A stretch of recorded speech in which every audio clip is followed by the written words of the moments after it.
केंद्रीय मंत्री अनुराग सिंह ठाकुर ने भारतीय सूचना सेवा समूह ए के प्रशिक्षु अधिकारियों के समापन समारोह में फेक न्यूज पर रोक लगाने पर दिया जोर।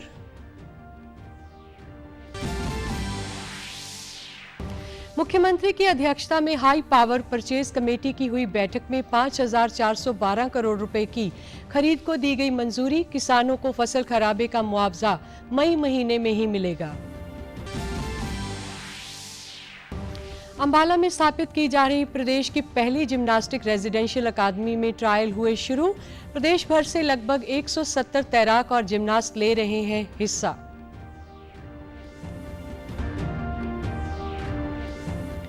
और प्रधानमंत्री हनी मिशन के तहत खादी और ग्राम उद्योग आयोग ने कैथल के द्योरा गांव में भूमिहीन किसानों और बेरोजगारों को मधुमक्खी बक्सों का किया वितरण।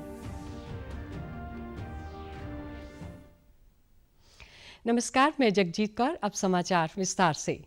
केंद्रीय सूचना एवं प्रसारण मंत्री अनुराग सिंह ठाकुर ने सरकारी संचार को निर्देशित करने के लिए प्रभावी संचार के मंत्र पर जोर दिया है।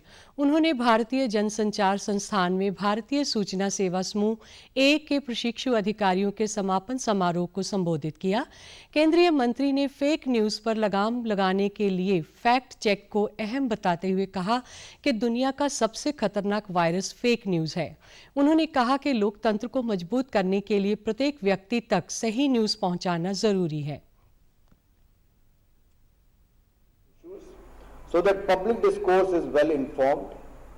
For this, you have to cultivate both personal and institutional capability and credibility. Fake news, the other virulent virus of our times, can be, should be, and must be fought robustly with trustable news.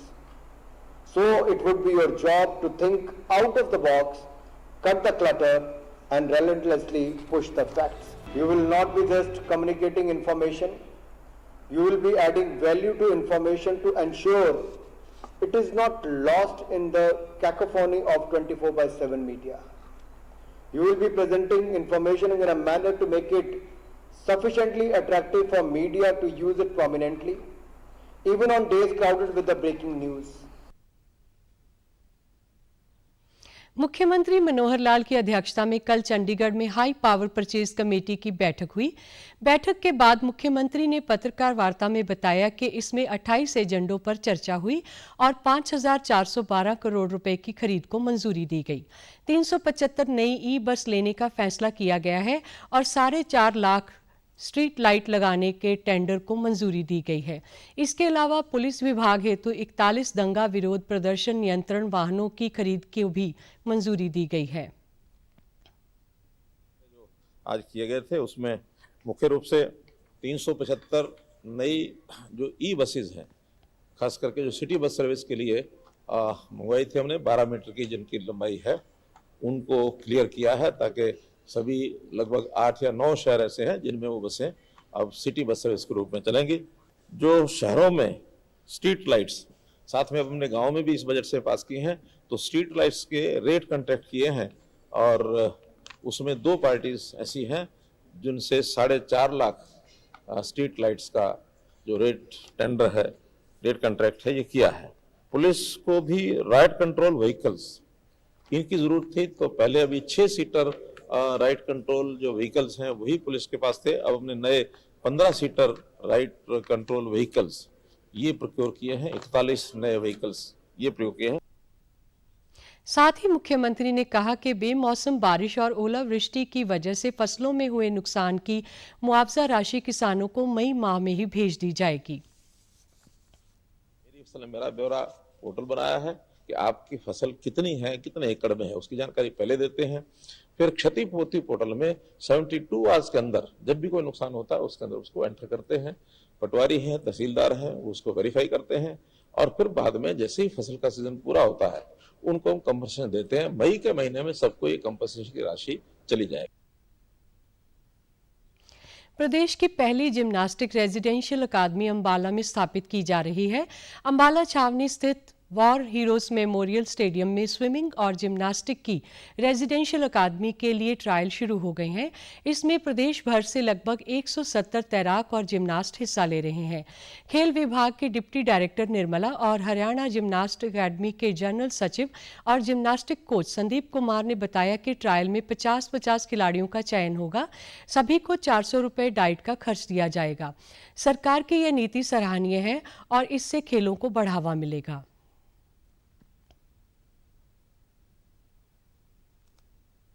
50-50 बच्चों को जो उत्कृष्ट खिलाड़ी रहेंगे उनको ही लिया जाएगा और यहाँ पर सरकार की तरफ से करोड़ों का सामान, जैसे कि जिम्नास्टिक में बेस्ट से बेस्ट सुविधा दी गई है, इसी प्रकार से स्विमिंग में भी दी गई है। नासिक के बच्चे हरियाणा में भी आगे बढ़ सकें और खेलो इंडिया में और नेशनल लेवल पर, इंटरनेशनल लेवल पर अच्छे मेडल ला सकें।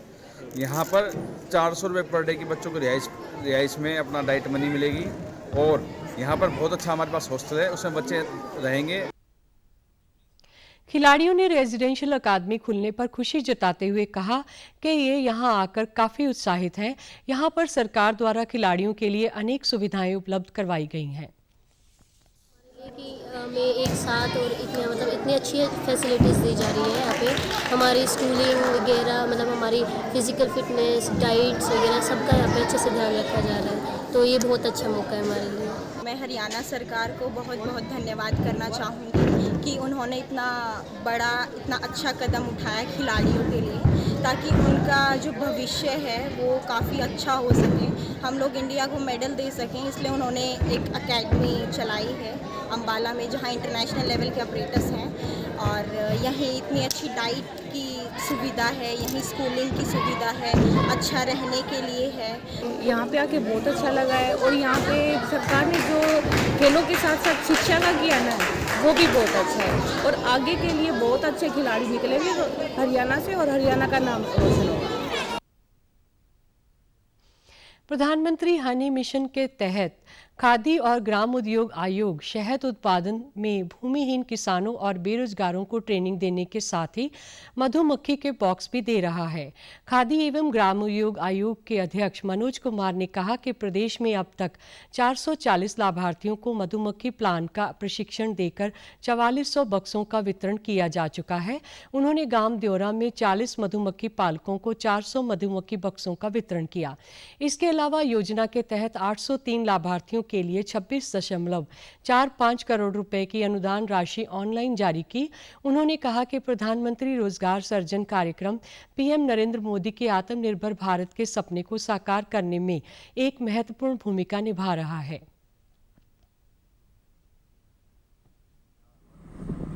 दो प्रोग्राम करने जा रहा है। इसमें एक प्रोग्राम हनी मिशन के तहत है, जिसमें हम 40 लाभार्थियों को 420 बॉक्सेस वितरण का कार्यक्रम कर रहे हैं। दूसरा, पीएमईजीपी के माध्यम से हम यहाँ हमारे नए भारत के निर्माण में योगदान देने वाले हमारे लाभार्थियों को, जिनके खातों में आज यहाँ 26.45 करोड़ रुपए की मार्जिन मनी का ट्रांसफर किया जा रहा है। इसमें कुल प्रोजेक्ट 803 होंगे और लोन अमाउंट करीब 87 करोड़ रुपए होगा और रोजगार सृजन 6424 लोगों को इसके माध्यम से रोजगार दिया जाएगा। इस अवसर पर मधुमक्खी पालकों ने कहा कि यह व्यवसाय छोटे और भूमिहीन किसानों के लिए बहुत ही लाभकारी है। प्रधानमंत्री ने मधुमक्खी पालन के व्यवसाय को बढ़ावा देने के लिए हनी मिशन योजना शुरू करके एक ऐतिहासिक कदम उठाया है। प्रयास है सरकार का, इसके द्वारा लोगों को रोजगार मिलेगा और फार्मर की इनकम बढ़ेगी। इस काम को, मधुमक्खी पालन को भूमिहीन किसान भी कर सकता है। इसके लिए जरूरी नहीं है कि किसान के पास जमीन होना जरूरी है और सरकार का बहुत अच्छा प्रयास है। हम इस प्रयास की सराहना करते हैं। प्रदेश सरकार ने आज से 60 साल के वरिष्ठ नागरिकों को नई सौगात देने की घोषणा की है, जिसके तहत प्रदेश के वरिष्ठ नागरिक अब रोडवेज की बसों में 50% की रियायत पर सफर कर सकेंगे। हरियाणा रोडवेज के महाप्रबंधक लेखराज ने कहा कि उनके पास इस योजना को लेकर नोटिफिकेशन आ चुका है और जल्दी ही वरिष्ठ नागरिकों के पास बनाए जाएंगे और जिसके लिए उन्हें ऑनलाइन अप्लाई करना होगा। पास बनाने की प्रक्रिया के बारे में शीघ्र ही लोगों को बता दिया जाएगा।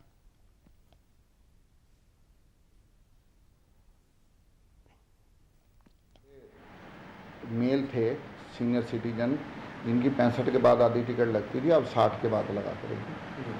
और पहले फीमेल की 60 से ऊपर होते थे उनकी लगती थी 60 साल वालों की।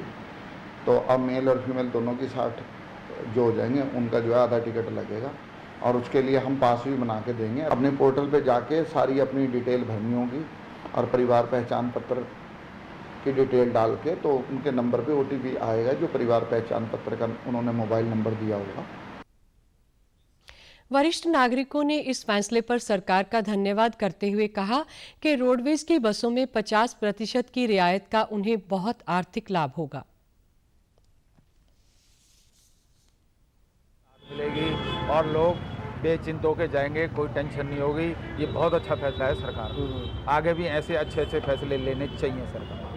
जो भी सीनियर सिटीजन है वो बहुत ही खुश है ताकि उनको बुढ़ापे के अंदर सरकार ने कुछ कहीं आने जाने के लिए 50% रियायत दी है। कुछ दिन पहले देश की 4 महिला मुक्केबाजों ने विश्व चैंपियनशिप जीतकर देश का नाम रोशन किया है। यह देश में खेलों के क्षेत्र में आए बदलाव का प्रतिबिंब है। प्रधानमंत्री के दृष्टिकोण खेलो इंडिया कार्यक्रम ने युवाओं को खेलों में सक्रिय रूप से भाग लेने के लिए प्रेरित करने में बड़ी भूमिका निभाई है। 27 अगस्त 2017 को प्रसारित मन की बात कार्यक्रम की कड़ी में प्रधानमंत्री नरेंद्र मोदी ने आने वाले समय में खेल संस्कृति और इसके महत्व को विकसित करने के बारे में अपना दृष्टिकोण साझा किया।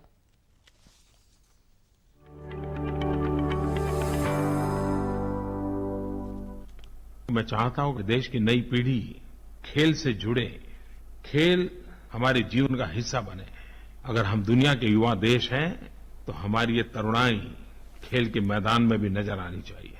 स्पोर्ट्स यानी physical fitness, mental alertness, personality enhancement, मैं समझता हूं इससे ज्यादा क्या चाहिए। खेल एक प्रकार से दिलों का मेल की एक बहुत बड़ी जड़ी बूटी है।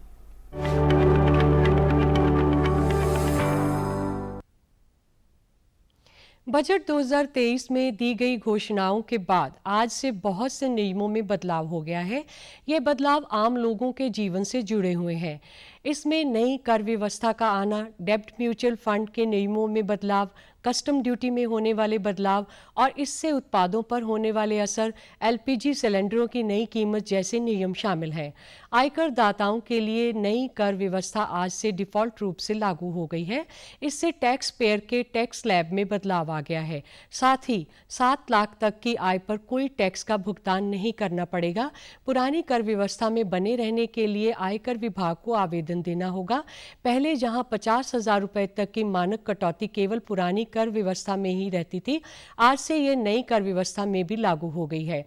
इससे दोनों तरह के कर व्यवस्था में करदाताओं को लाभ मिलेगा। इसके अलावा जीवन बीमा आज से 5 लाख रुपए से अधिक की बीमा के वार्षिक प्रीमियम आय पर योग्य होंगे। यह नया आयकर नियम यूनिट लिंक्ड इंश्योरेंस प्लान पर लागू नहीं होगा। स्वास्थ्य और परिवार कल्याण मंत्रालय के मुताबिक देश भर में पिछले 24 घंटों में कोरोना के 2,994 नए मामले दर्ज किए गए हैं, जबकि 1,840 मरीज उपचार करवाकर स्वस्थ हो चुके हैं। इसके बाद देश में रिकवरी रेट 98.77% हो गया है। वहीं साप्ताहिक सकारात्मकता दर वर्तमान में 2.03% और दैनिक सकारात्मकता दर 2.09% दर्ज की गई। देश में कोरोना के सक्रिय मामलों की संख्या 16,354 है। देश में अब तक 220 करोड़ से अधिक टीकों की खुराकें दी जा चुकी हैं। पिछले 24 घंटे में करीब 10,000 कोविड रोधी टीके लगाए गए हैं। प्रदेश में भी पिछले 24 घंटों में 128 नए मामले दर्ज किए गए हैं, जिसके बाद कोविड के कुल सक्रिय मामलों की संख्या 499 हो गई है। प्रदेश में कोरोना रिकवरी रेट 98.94% हो गया है, जबकि कोविड टीकाकरण का आंकड़ा 4.5 करोड़ से पार हो गया है। पिछले 24 घंटों में 3,000 से अधिक कोविड रोधी टीके लगाए गए हैं। विश्व बॉक्सिंग चैंपियनशिप में स्वर्ण पदक विजेता नीतू घनघस का भिवानी पहुंचने पर शानदार स्वागत किया गया। उनकी भव्य जीत के उपलक्ष्य में शहर में विजय जुलूस निकाला गया। इस मौके पर सांसद चौधरी धर्मवीर सिंह ने नीतू को सम्मानित किया। सांसद ने नीतू और उनके परिजनों को बधाई देते हुए कहा कि इन खिलाड़ियों की बदौलत भिवानी का नाम दुनिया में चमका है। खिलाड़ी किसी परिवार या राज्य का नहीं, बल्कि खिलाड़ी राष्ट्र की धरोहर होता है। स्टेट का होता, वो एक राष्ट्र की धरोहर है। इसलिए सारा देश एक ऐसी स्पोर्ट्स पॉलिसी बनाने की ज़रूरत है कि स्टार्टिंग में ही हम उस खिलाड़ी की पहचान करके उसको जो भी सुख सुविधा, जो सामान, जो प्रमोशन करने के लिए हमारी जितनी मदद हो सकती है हमें शुरुआती दौर से ही करनी चाहिए। नीतू ने अपनी जीत का श्रेय अपने माता पिता व कोच को दिया और कहा कि उनका अगला लक्ष्य ओलंपिक में पदक जीतना है। वहीं नीतू के पिता जय भगवान ने बताया कि उन्हें बेटी की मेहनत पर पूरा भरोसा था कि वह विश्व मुक्केबाजी प्रतियोगिता में गोल्ड लाएगी। टारगेट था कि मुझे कॉमनवेल्थ के बाद एक चैंपियनशिप, वर्ल्ड चैंपियनशिप में चैंपियन बनना है, तो वो मैंने टारगेट पूरा किया है। अभी सबसे पहले तो मेरे पेरेंट्स का बहुत ज़्यादा सपोर्ट रहा है। उन्होंने हर एक जो भी दिक्कतें आई हैं उन्होंने उनसे निकल कर मुझे यहाँ तक पहुँचाया है, पूरा ध्यान रखा है। और मेरे गुरु हैं जगदीश सिंह का, उनका भी बहुत बहुत धन्यवाद करना चाहूँगी कि मुझे इस काबिल बनाया है कि मैं ये जीत हासिल कर सकूँ। हम बहुत ज़्यादा उम्मीद थी, नीतू ने मेहनत इतनी कर रखी थी कि नीतू गोल्ड ही लेके आएगी। हाँ, नीतू यही कहती है कि नीतू के मेरा ये टारगेट नहीं है, मेरा टारगेट ओलंपिक गोल्ड है, वो पूरा करके मैं दम लूँगा, इससे पहले मैं रुकने वाली नहीं। देश के लिए, हरियाणा के लिए और पूरे देश की बेटियों के लिए बहुत गर्व की बात है कि हमारी बेटी ने विश्व मुक्केबाजी में अपने मुक्के का दम दिखा के गोल्ड जीता है। और इसमें सबसे बड़ी बात यह है कि नीतू ने 3 जो पहली फाइटें थी तीनों नॉकआउट या RSC के लिए। चंडीगढ़ में G20 की कृषि कार्य समूह की 3 दिवसीय बैठक कल शाम संपन्न हो गई। इस बैठक में भाग लेने वाले प्रतिनिधियों ने पिंजौर के यादविंद्रा गार्डन में प्रदेश सरकार द्वारा रखे रात्रि भोज में शिरकत की। मुख्यमंत्री मनोहर लाल विदेशी आतिथ्यों का स्वागत करने और उनकी मेहमान नवाजी के लिए इस अवसर पर विशेष तौर पर उपस्थित रहे। G20 बैठक में भाग लेने वाले प्रतिनिधियों ने हरियाणवी संस्कृति और कला का लुत्फ उठाया व रात्रि भोज का आनंद लिया।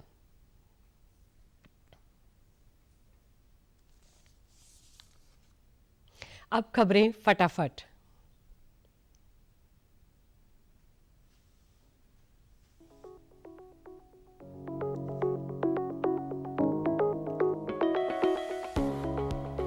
प्रधानमंत्री नरेंद्र मोदी ने भोपाल में देश की 11वीं वंदे भारत रेल की दी सौगात। केंद्रीय रक्षा मंत्री ने कहा, भारत के वित्त वर्ष 2023-24 में रक्षा निर्यात पहुंचा ऐतिहासिक स्तर पर। प्रधानमंत्री ने रक्षा निर्यात में बढ़ोतरी पर जताई खुशी।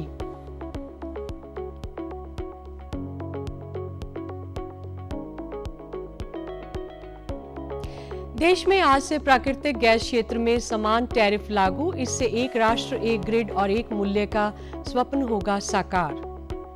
और मोबाइल ऐप सागर सेतु की हुई शुरुआत। समुद्री व्यापार और देश की अर्थव्यवस्था को बढ़ावा देने में मिलेगी मदद।